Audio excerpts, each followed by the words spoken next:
So Ubisoft just dropped the brand new Assassin's Creed Mirage DLC for the free ski. I'm not gonna lie to you guys, I was going into it not expecting too much, especially with the recent track record of Ubisoft. I gotta say, I think all the notoriety they've been getting lately is really starting to bite them in the ass a little bit, because they actually put in some decent amount of effort in this DLC. Now, when I say they put in a decent amount of effort, I just want to, put forward that the gameplay in itself has tremendously increased. Now, I know what you're thinking. This is still, an Assassin's Creed game, and also it's a free DLC, so how much improvement could they do? The mere addition of the parkour updates in itself is such a game changer for this game.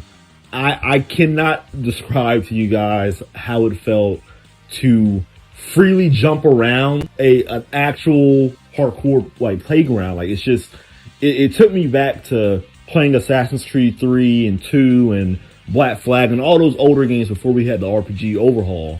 Just all they did was remove the safeguards for the side and back eject, so now it's actually some risk reward system for you actually being able to maneuver through the city correctly. And all they did was add a free jump. That's all they did to the gameplay, and it has brought Mirage for me from a bottom tier game to kind of a middle tier game. Now, the story of this isn't anything too complex, but I'm not gonna lie to you guys, the fact that Ubisoft was able to make somewhat of a compelling story in the era that they're in right now with the RPG mainline games, it's honestly unfathomable. I'm not gonna lie to you.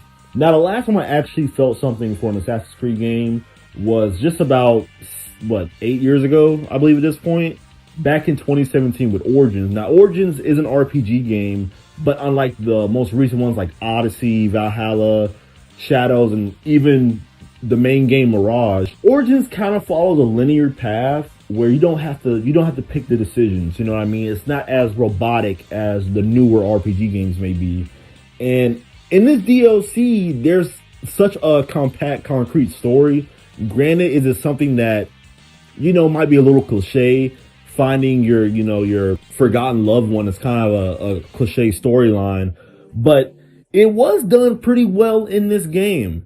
And dare I say, probably one of the most compelling parts in an Assassin's Creed game within the last 5 years. I played Shadows. Shadows had me at the beginning of the story, and then it completely lost me, completely went off the rails.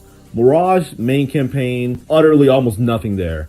Valhalla, too fucking long to count any point in Valhalla. This game with this short DLC was able to grant, at least it might have been like a little sliver, but the character development that it gave to Basim, even within a short amount of time, outside of his whole other 10 plus hour campaign, is astonishing. And in this campaign, it's mainly just Basim trying to find out where his father is, and the story beats kind of goes like this. He's going on an adventure with his old pal. He comes across the area that he believes his father is in. Turns out it's overrun with corruption, with some robbers that happen to be under the guise of a character you meet earlier within the story. And basically you're going beat for beat, just trying to figure out where your father is. And at the end is where it really shines, because you end up finding out that the person who has your father captive is a guy who is the son of someone you killed in the main game. And it kind of reminded me of the DLC from Assassin's Creed Origins, where you fight, I believe it was the crocodile son, if I'm remembering correctly. I can't exactly remember from Origins, but in Origins there is a for lack of remembrance, I'm just gonna say a Templar. I believe it's the ancient ones in these new games, but there's a Templar out there. He has a family. Bayek befriends him, and that guy obviously is a Templar, so Bayek ends up killing him. And in the first DLC for Origins, you end up fighting his son, who actually years after the campaign devoted his life to finding Bayek and trying to kill him. And I always thought, that portion was kind of cool, but you don't really see any repercussions in these games from killing the Templars At least as of late, you don't really see the repercussions. But I always thought that that facet of, well, just because they went after my family and I go after them, they have a family too, and it's kind of like the Last of Us 2 effect, where the cycle of revenge and hatred continues. So because you've done ill onto me, I do ill onto you, and then your loved one sees that, and the cycle just continues and continues. And in this DLC, yes, the person that probably has the most famous kill in Mirage, the guy that you end up hanging in, I believe it's like your first mainline assassination. Apparently his son was in the background and saw his pops get clipped.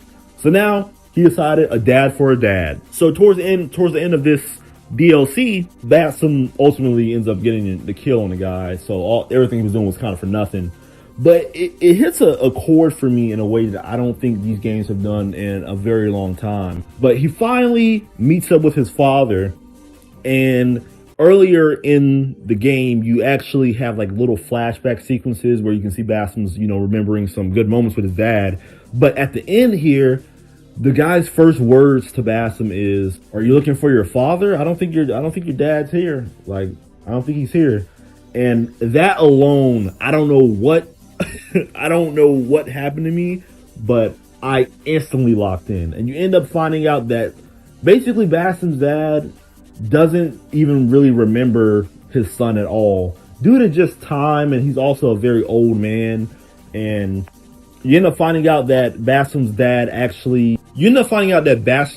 was basically banished, and that's why he had to leave his son behind. And just the cutscenes, the atmosphere, it felt like a classic Assassin's Creed moment. It's something that I wasn't really expecting, especially with the DLC being free again. Somewhat put a little bit of effort into making an emotional moment. I think Ubisoft is starting to learn their lesson. I'm not going to lie to you. If you've had any issues with Assassin's Creed over the course of the last 8 years, I understand you. I stand with you.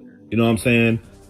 I liked Origins, was not a fan of Odyssey, was not a fan of Valhalla. I tolerated Mirage because ironic enough, in the name, it was sort of like a mirage of what the series used to be. And Shadows is okay. Honestly, if you play these new games without the, correlation to Assassin's Creed, they're not bad games, guys. They're really not. Remove the Assassin's Creed aspect from these games, which I don't think this is a hot take necessarily. But if you remove that aspect from these games aren't bad, guys. They're only bad because they're pretending to be something that they're not. The fact that Ubisoft continues to go down this path where it's like, yeah, we're really just making these games and trying to hide it behind the guise of a series that we know sells, that's really the main issue here. And because of that, I do feel like some of the newer games still lack, because they just don't have something like the emotional beat I felt from this DLC. You know what I mean? I just want to express that I'm actually grateful that this actually came out. I was not expecting too much from Ubisoft on this one. And yeah, if Mirage is on sale, guys, this really completes the game. Just the whole gameplay aspect utterly completes what Mirage was setting out to do in the first place, which is trying to give older players a refresh of the older games. And this DLC, I feel like it did its job, man. It really did.